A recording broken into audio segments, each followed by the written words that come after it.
ব্যক্তির বিরুদ্ধে, দলের বিরুদ্ধে ওয়াজ করা যাবে না। আমি বললাম হুজুর আপনাকে এক্ষুনি কালেমা পড়ে মুসলমান হওয়া লাগবে। কথা কন না কেন আপনারা? ভাই হুজুর কেন?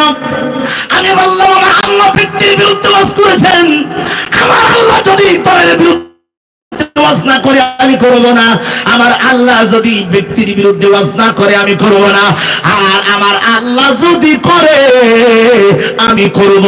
কোন বাপের সুপুত্রের সাহস নাই এইটা বন্ধ করার। কথা বলেন ঠিক কিনা? কয় হুজুর দলিল না।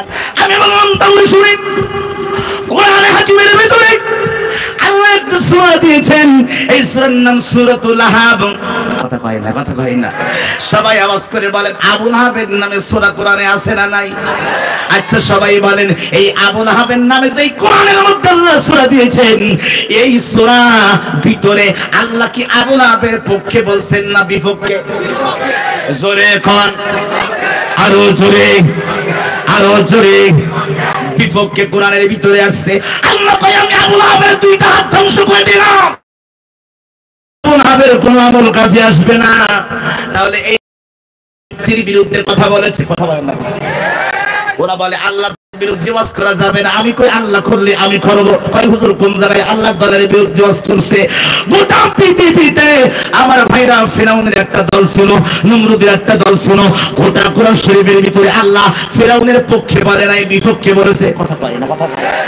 তাহলে কোরআন শরীফের ভিতরে আল্লাহ পাক জালিমদের পক্ষে বলে নাই। আপনি মুসলমান হয়ে যদি জালিমদের পক্ষে অবস্থান নেন, আপনিও বড় জালেম। এরপরে আমার ভাইরা এই দীর্ঘ 17 বছরে আমাদেরকে বলতে ওয়াজ করা যাবে কিন্তু স্লোগান দেওয়া যাবে না। তাই কেন? কই উস্কানি, উস্কানি, উস্কানি। অথচ রাজনৈতিক নেতারা রাস্তায় স্লোগান দেয় আমার নেতার চরিত্র ফুলের মতন পবিত্র, নেতা তোমার কিছু হলে জ্বলবে আগুন ঘরে ঘরে। কথা কয় না, কথা কয় না। আমরা হুজুররা গরম কথা বললে ওরা বলে হুজুর উস্কানি দেওয়া জানে না, কিন্তু ওরা ওদের নেতার নামে স্লোগান দেয় এমন নেতার কিছু হলে জ্বলবে আগুন। তোরা যে ঘর বাড়ি সব চালাই দিচ্ছিস, ওটা কি উস্কানি না? কথা কয় না, কথা কয় না, কথা কয় না, ঠিক কিনা? সিটারি না, সিটারি।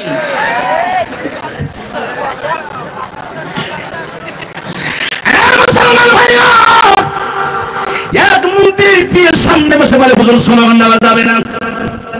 আমি কই নতুন করে কালিমা পড়ে মুসলমান হওয়া লাগবে আপনার? কয় কেন? আমি কই আমার আল্লাহ যদি স্লোগান দিতে বলে আমিও দেব। কথা কর না কেন? কই দলিল দেন। আমি কই নাম দলিল দেব। স্টেজে আসেন, স্টেজে আসছে। আমি কই কোরআন শরীফ পড়েন, পড়তে পারেন? কই পারিনি। রাতটা কেমন হয় বলেন আপনি?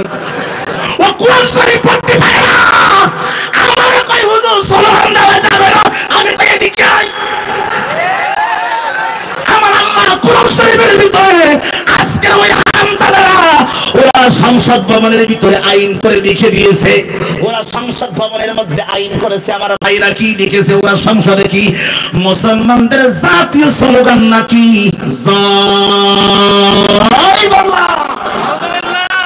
মুসলমানদের জাতীয় স্লোগান কি? কি কোন সমস্যা? কোন সমস্যা যদি বললেন আমার কি অসুবিধা? কোন সমস্যা? কথা কয় না, কোন সমস্যা? আমি আপনাদেরকে বলে যাই, ওরা আমাদেরকে বলে স্লোগান দেওয়া যাবে না। অথচ ওরা বাংলাদেশের সংবিধানে হারামিরা লিখে গেছে মুসলমানদের জাতীয় স্লোগান নাকি জয় বাংলা।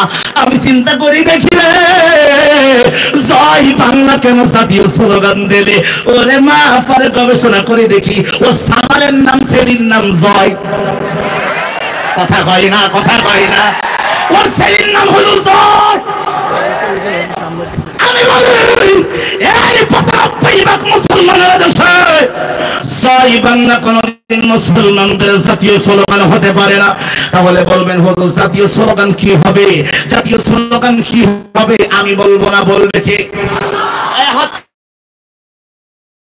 তোলেন, হাত তোলেন। হাত না তুললে মনে করবো আপনার একমাত্র। কে বলবে? কে সিদ্ধান্ত দেবে?